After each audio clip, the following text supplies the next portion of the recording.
22 में जब धर्मेंद्र यादव लड़ने आए तो हार के भाग गए। एक भाई जीत के भाग गया, दूसरा हार के भाग गया। हम लोग 19 में हारे तो भी यहीं रहे, 22 में जीते तो भी यहीं रहे। मैंने कहा था कि श्रीमान आप लोग का वोट यदि पाएंगे, केहू जवन किया नहीं करके दिखाएंगे। तो 50 साल 60 साल से आजमगढ़ मांग रहा था कि हमको गोरखपुर, आजमगढ़ और बनारस के लिए सीधी रेल लाइन मिल जाए। कोई नहीं कर पाया था, वो करके दिखाए। आपको क्यों अपने घर से ही यादव भेजना है? या तो आप धर्मेंद्र यादव को भेजेंगे, या तो आप डिम्पल भाभी को भेजेंगे, या शिवपाल यादव जी को भेजेंगे। तो यहाँ के यादवों को नेग्लेक्ट करते हैं आप, इसलिए हमको आना पड़ा। भारत विकसित देश बनेगा, मोदी की गारंटी है। भारत विकसित राष्ट्र बनेगा, कोई भूखा नहीं रहेगा, ये बीजेपी की गारंटी है। निरहुआ जी पहले तो सपाई थे, आम्रपाली जी जब से साथ आई हैं तब से वो भाजपाई हो गए। नहीं, ऐसा नहीं है। देखिए क्या है कि हमारे विजय लाल यादव भैया जो हैं हमारे गुरु हैं, और अगर आज हम भाजपा में हैं तो उन्हीं की वजह से हैं। तो इतना भी नहीं बर्दाश्त होता है कि कोई और यादव हेलीकॉप्टर से कहीं उतर जाए, अखिलेश यादव को पसीना छूटने लगता है। मोदी जी किसी चीज़ की गारंटी देते हैं तो वो होके ही रहता है। ये पूरा देश देखा है। कहा कि 370 हटाएंगे तो हटा दिया, राम मंदिर बनाएंगे बना दिया, अब ये रेलवे लाइन भी बिछाएंगे तो बिछा के दिखाएंगे। श्रीमान आप लोग का वोट यदि पाएंगे, केहू जवन किया नहीं करके दिखाएंगे। क्या बात है संसद जी।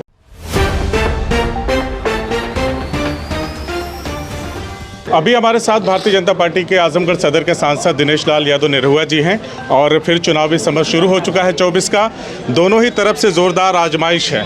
आप लगातार हमला कर रहे थे समाजवादी पार्टी के प्रत्याशियों पर, अखिलेश यादव पर। इसके पीछे क्या रणनीति है?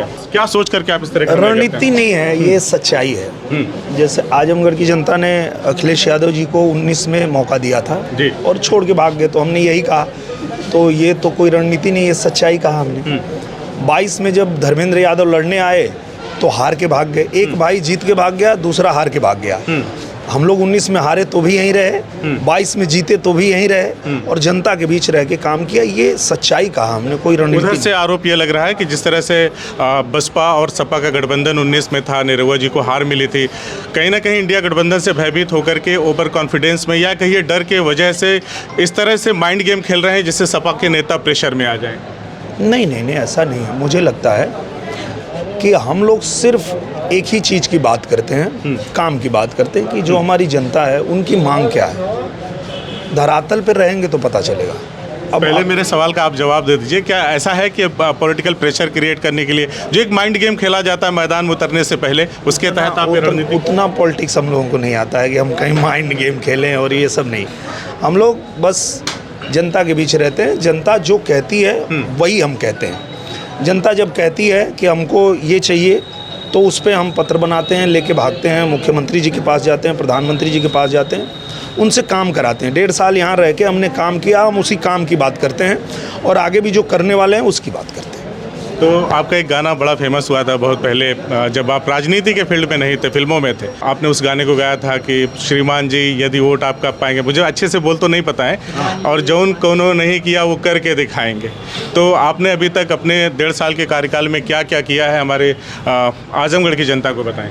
मुझे लगता है कि वो मुझसे ईश्वर ने बुलवाया था, और वही ईश्वर ने मुझसे यहाँ करवाया।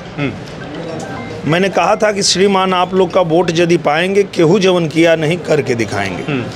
तो 50 साल 60 साल से आजमगढ़ मांग रहा था कि हमको गोरखपुर, आजमगढ़ और बनारस के लिए सीधी रेल लाइन मिल जाए। कोई नहीं कर पाया था, वो करके दिखाए। ये लोग पहले यहाँ पर जब इनको जनता ने चुना था तो ये अपने उतरने के लिए एक हवाई अड्डा बनाए थे, हवाई पट्टी बनाए थे। वहाँ इनका प्राइवेट जेट लैंड होता था, पर उसको हमने जनता के लिए करवा दिया। हम गए, भाग दौड़ किए और लाइसेंस ले लिए ताकि यहाँ से जहाज उड़ सके और आम जनता उस पर सवार होकर जा सके। प्रधानमंत्री जी को खुद आजमगढ़ में बुला करके और उनसे उद्घाटन करवा दिया। सांसद दिनेश लाल यादव निरहुआ को क्या ये नहीं लगता कि एयरपोर्ट शुरू करने से ज़्यादा ज़रूरी था Varanasi via Azamgarh Gorakhpur railway line, जो कि बहुत पहले से बात हो रही थी। 2014 में जब मोदी जी आए तब लालगंज के सांसद नीलम सोनकर ने बड़े जोश शोर से इस मुद्दे को उठाया। आप भी रेल मंत्री अश्विनी वैष्णव से मिले, आपने भी कहा बहुत जल्दी शुरू हो जाएगा। प्रधानमंत्री जी आए, उन्होंने जो भाषण दिया उसमें कहीं इस प्रोजेक्ट का कहीं भी जिक्र नहीं था। तो क्या माना जाए, सिर्फ ये चुनावी दांव माना जाए आजमगढ़ से जो ये कनेक्ट करने की बात हो रही है रेलवे लाइन को? ये आप उस पर थोड़ा अध्ययन करेंगे तो आपको पता चलेगा, वो सर्वे हो चुका है पूरी। वो सर्वे तो आजमगढ़ की जनता सांसद जी बहुत साल से सुनते चली आ रही कि सर्वे हो रहा है, सर्वे हो रहा है, लेकिन ज़मीन पे कब? ज़मीन पे तुरंत हो जाएगा, इसमें कोई दो राय नहीं है। और अगर मोदी जी किसी चीज़ की गारंटी देते हैं तो वो होके ही रहता है। ये पूरा देश देखा है, कहा कि 370 हटाएंगे तो हटा दिया, राम मंदिर बनाएंगे बना दिया, अब ये रेलवे लाइन भी बिछाएंगे तो बिछा के दिखाएंगे, बिछ जाएगी रेलवे लाइन 100%। कब तक कुछ समय सीमा निर्धारित? अब सर्वे पूरा हो गया है, अब जैसे चुनाव से हम लोग खाली होंगे रेल मंत्री जी के पास जाएंगे और इसको आगे बढ़ा देंगे, हो जाएगा। आपके विपक्षी पार्टी के उम्मीदवार हैं धर्मेंद्र यादव जी, कल आए हैं, उन्होंने कहा कि निरहुआ जी ये अभिनेता हैं, उनको स्क्रिप्ट मिलती है पढ़ने के लिए और वही वो बोल जाते हैं जो अपनी फिल्मों के दौरान स्क्रिप्टिंग उनको मिलती है, तो अब वो राजनीति नहीं कर रहे हैं। इस पर आपका क्या कहना है? हम लोग बड़े भाग्यशाली हैं कि हमारे पास स्क्रिप्ट है, हमारे पास डायरेक्टर भी है, हमारे पास हीरो भी है। हमारे पास जो हमारे राष्ट्रीय अध्यक्ष जी हैं JP नड्डा, वो हमारे डायरेक्टर हैं फिल्म के, और दुनिया का सबसे लोकप्रिय हीरो नरेंद्र मोदी हमारे पास है। और दुनिया की सबसे आप पे जब सीधा हमला होता है तो आप योगी जी मोदी जी के पीछे जाके छिपने का ना, मैं वही तो आगे सुनेंगे तब तो जी। और दुनिया की सबसे बड़ी टीम हमारे पास है भारतीय जनता पार्टी, और उसी पे हम लोग काम करते हैं। तो इन लोगों के पास ना स्क्रिप्ट है, ना इनके पास हीरो है, ना इनके पास टीम है, ना इनको अपनी टीम पे भरोसा है। जैसे हमारी जो स्क्रिप्ट है वो राष्ट्रवाद की स्क्रिप्ट है और उसी पे हम काम करते हैं। इनकी जो है वो परिवारवाद की स्क्रिप्ट है। हमारी जो पार्टी है उसको अपने टीम पे भरोसा है, इसलिए उसको अगर आजमगढ़ में कोई यादव लड़ाना है तो दिनेश लाल यादव को लड़ाती है। अगर उनको मध्य प्रदेश में कोई यादव को कुछ बनाना है तो मोहन यादव को बनाती है। ये लोगों को तो अपने परिवार के बाहर भरोसा ही नहीं है, अपने टीम पे भरोसा नहीं है। आजमगढ़ के लोगों पे अगर भरोसा होता तो यहीं से प्रत्याशी देते, लेकिन वो नहीं दे सकते क्योंकि उनकी स्क्रिप्ट ही खराब है। तो उनकी ना स्क्रिप्ट सही है, ना उनका हीरो सही है, ना उनका डायरेक्टर सही है, इसीलिए उनकी फिल्म फ्लॉप हो जाती है। जब आप राजनीति में आए, भारतीय जनता पार्टी ने आपको टिकट दिया, तब की परिस्थितियां कुछ और थी, सामने गठबंधन था, मजबूत गठबंधन मैं तो कहूँगा। आज कहाँ पाते हैं, 10 साल मोदी जी का कार्यकाल पूरा हो गया है। जिस तरह से पहले एक कहावत कही जाती थी, आज भी कही जाती, धर्मेंद्र यादव ने अभी कल ही कहा कि यहाँ पे विकास की हर एक ईंट पे समाजवादी पार्टी का नाम है। तो इसे किस परिप्रेक्ष्य में देखते हैं? आज भारतीय जनता पार्टी जो भी काम के बल पे दावा कर रही, हमने विकास किया है, हम जीतेंगे चुनाव, 400 पार मोदी जी कह रहे हैं, तो आप अपनी पार्टी को और अपने आप को कहाँ देखते हैं आजमगढ़ में? हम लोग पूरी तरह से काम किए हैं, जनता के बीच रहे हैं, और जनता भी यही चाहती है कि हमको ऐसा ही सांसद मिले जो हमारे बीच रह के काम करे।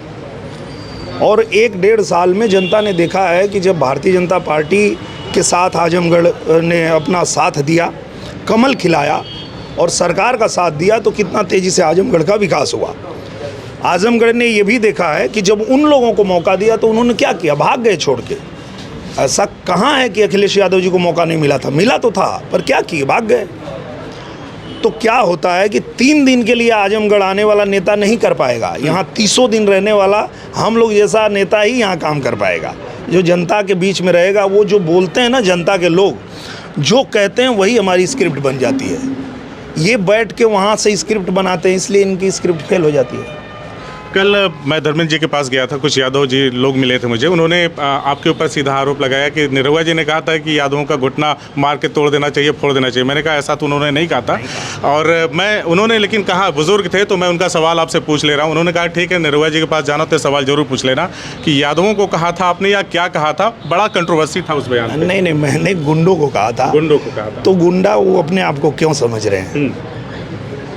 अगर हम गुंडा कहें और आप कहें कि हमको कह रहे हैं, मतलब आप अपने आप को गुंडा कह रहे हैं। हमने ऐसा नहीं कहा। आपने नहीं ऐसा कहा? बिल्कुल। आखिरी सवाल, आजकल आपके गाने को गा कर बहुत सारे लोग आपसे पूछ रहे हैं कि जो उनको उन्होंने नहीं किया करके बताएंगे कितना किया, बता दीजिए। तो मैं चाहता हूँ कि आप कुछ गा कर ही बता दीजिए कि आपने जो जो किया है। आप देखिए ना कि हमारी जो भारतीय जनता पार्टी की सरकार है वो पूरे देश के साथ साथ आजमगढ़ में भी जितना काम हुआ वो सब देख रहे हैं। एयरपोर्ट हो, चाहे स्टेशन हो, चाहे बिलहिसा का ओवरब्रिज हो, चाहे रासेपुर तितरा का मार्ग हो, चाहे वो बिलरियागंज रोना पार का मार्ग हो जो 40 साल से नहीं बना था वो भी बन गया। इसके बाद जो है आगे की भी पूरी स्क्रिप्ट रेडी है। भारत विकसित देश बनेगा, मोदी की गारंटी है, भारत विकसित राष्ट्र बनेगा, कोई भूखा नहीं रहेगा, ये बीजेपी की गारंटी है, ऐसी वैसी नहीं गारंटी। ये ऐसी गारंटी है जो गारंटी पूरी होने की भी गारंटी है। और सांसद जी, जब आप वाला गाना गाया था जो उनको उन्होंने नहीं किया करके दिखाएंगे, तब तो अनजाने में ही गा दिया था आपने, नेताओं पे कटाक्ष करते हुए। आज सांसद हैं, फिर चुनाव में है, एक बार फिर से वही गाना हो जाए और जनता को बता दीजिए। बिल्कुल, जनता ने देखा भी है और आप जब जनता से पूछेंगे तो जनता बताएगी भी कि जो कोई नहीं किया वो हमने करके दिखाया है। श्रीमान आप लोग का वोट यदि पाएंगे, केहू जमन किया नहीं करके दिखाएंगे। क्या बात है सांसद जी, धन्यवाद। विजय लाल यादव जी आपके भैया हैं, हम सभी उनको बहुत प्यार करते हैं, ज़बरदस्त कलाकार हैं, पूरे देश में नाम उनका। उन्होंने एक बात कहा लखनऊ में सांस्कृतिक प्रकोष्ठ की मीटिंग में कि निरहुआ जी पहले तो सपाई थे, आम्रपाली जी जब से साथ आई हैं तब से वो भाजपाई हो गए। नहीं, ऐसा नहीं है। देखिए क्या है कि हमारे विजय लाल यादव भैया जो हैं हमारे गुरु हैं, और अगर आज हम भाजपा में हैं तो उन्हीं की वजह से हैं। विजय लाल आप फिर आप घुमा दिए हैं। नहीं, अब परेशानी वाला काम हो गया सपा के लिए। मैं सच बता रहा हूँ, अगर आज मैं भाजपा में हूँ तो सिर्फ विजय लाल यादव की वजह से हूँ। लेकिन वो आम्रपाली जी को कहते हैं। अब वो अपना जो है सांप दूसरे के गले में डाल रहे हैं। अच्छा। पर सच यही है कि क्या होता है कि भगवान कृष्ण ने कहा था कि देना है तो आधा दो, और उसमें भी कोई बाधा हो क्या बात, तो 5 गांव दे दो। मांगे थे इतना ही ना। जी। तो हमारी भी तो मांग अखिलेश यादव से इतनी ही थी कि आप पूर्वांचल के यादवों को क्यों नेग्लेक्ट करते हो। अगर विजय लाल यादव 35 साल से आपका झंडा डो रहे हैं, टिकट मांग रहे हैं, तो क्यों नहीं देते हैं। आपको क्यों अपने घर से ही यादव भेजना है। या तो आप धर्मेंद्र यादव को भेजेंगे, या तो आप डिम्पल भाभी को भेजेंगे, या शिवपाल यादव जी को भेजेंगे। तो यहाँ के यादवों को नेग्लेक्ट करते हैं आप, इसलिए हमको आना पड़ा, आपको बताना पड़ा कि अब जो है आजमगढ़ की जनता भी आपको बताएगी कि भैया अगर आपको यहाँ यादव नहीं दिखते हैं तो इस बार जब हारेंगे तो आपको पता चल जाएगा। तो विजय जी ने आपको यहाँ शिफ्ट करा दिया, आप भी उनको लिफ्ट करा नहीं, मैं ये कह रहा हूँ, नहीं, मुझसे पहले तो उनको ही टिकट मिला था। अच्छा, बीजेपी का। अच्छा, हाँ, तो मेरा कहना ये है कि मैंने उनकी दुर्दशा देखी, मैंने उनकी पीड़ा देखी, अपने गुरु की, अपने भाई की, कि वो कितना पीड़ा में है। 35 साल से बिना किसी स्वार्थ के जिस पार्टी का गुणगान करते रहे, झंडा ढोते रहे, वो उनको इस लायक भी नहीं समझती है कि उनको इतना बड़ा नाम होने के बाद, आपने ही कहा कि देश में बड़ा नाम है, इतना बड़ा नाम होने के बाद भी उनको यहाँ मौका नहीं देती है चुनाव लड़ने का। तो मुझे लगा कि नहीं, इनको बताना पड़ेगा कि आपको अगर लगता है कि सिर्फ आपके घर में यादव पैदा होते हैं तो मैं आपको दिखाता हूँ कि यहाँ भी यादव हैं। चलिए एक चीज़ और उसी में जोड़ते हैं, जब आप सांसद बने थे आप घर पे गए थे, स्वागत किया था विजय लाल यादव ने, और फिर उन्हें सफाई देने लखनऊ जाना पड़ा था, रास्ते में भीषण एक्सीडेंट हो गया था। जी, वो दुर्भाग्यपूर्ण था, क्योंकि मुझे लगता है कि राजनीति विचारधारा की लड़ाई है। अब उसमें ऐसा थोड़े कि अगर आप किसी और दल में हैं तो मेरे दुश्मन हैं, दुश्मन थोड़े हैं। अरे आप मेरे भाई हैं तो भाई हैं, ठीक है। आपकी विचारधारा किसी और से मैच करती है, मेरी किसी और से करती है, तो मैं अपने विचारधारा की बात कर रहा हूँ, आप अपने विचारधारा की बात कर रहे हैं। लेकिन वो फील्ड से आने के बाद जब घर पे मिलेंगे तो आप मेरे बड़े भाई हैं, तो मैं आपका पैर ही छूऊंगा, आप मुझे आशीर्वाद ही देंगे। अगर आप कुछ जीत हासिल करेंगे तो मैं आपको बधाई दूंगा, मैं कुछ करूंगा तो आप मुझे बधाई देंगे। पर ये भी समाजवादी पार्टी को नहीं पचता है, इतना भी उनसे बर्दाश्त, उनका दिल बड़ा छोटा है, दिल इतना छोटा है कि वो बर्दाश्त ही नहीं कर पाते हैं। वो तो इतना भी नहीं बर्दाश्त होता है कि कोई और यादव हेलीकॉप्टर से कहीं उतर जाए, अखिलेश यादव को पसीना छूटने लगता है। चलिए, क्षेत्र की जनता को क्या संदेश है? क्षेत्र की जनता को एक ही संदेश है कि आप लोग ने देखा है कि 1.5 साल में हम लोगों ने आजमगढ़ को काम करके दिखाया है। अब जब 1.5 साल में इतना किया है तो जब 5 साल के लिए आप चुनेंगे, प्रधानमंत्री नरेंद्र मोदी जी फिर से प्रधानमंत्री बन रहे हैं और जब नरेंद्र मोदी जी का ही सांसद होगा तो आजमगढ़ 5 साल में कितना चमक जाएगा ये आप भी जानते हैं। तो होली भी आ रही है, उस पर भी कुछ यही कहेंगे कि फिर से बूथ पे जाएंगे, कमल का बटन दबाएंगे, 400 सीट जीत कर 24 में फिर मोदी ही आएंगे। होली आ रही है और ये चुनावी रंग जब तक चुनाव संपन्न नहीं होगा तब तक चलता रहेगा। आगे भी सांसद जी से हम लोग बातचीत करते रहेंगे और उनकी बात को जनता तक पहुंचाने का काम करते रहेंगे। हमसे बातचीत करने के लिए बहुत बहुत धन्यवाद भैया, हमसे बातचीत करने के लिए और हमारे विचार को जनता तक पहुंचाने के लिए धन्यवाद। CIB इंडिया न्यूज की सभी खबरों को देखने के लिए लाल रंग की बटन को दबाकर चैनल को सब्सक्राइब जरूर करें, घंटी जरूर दबाएं ताकि हमारी सभी खबरों के नोटिफिकेशंस आप तक पहुंचते रहें।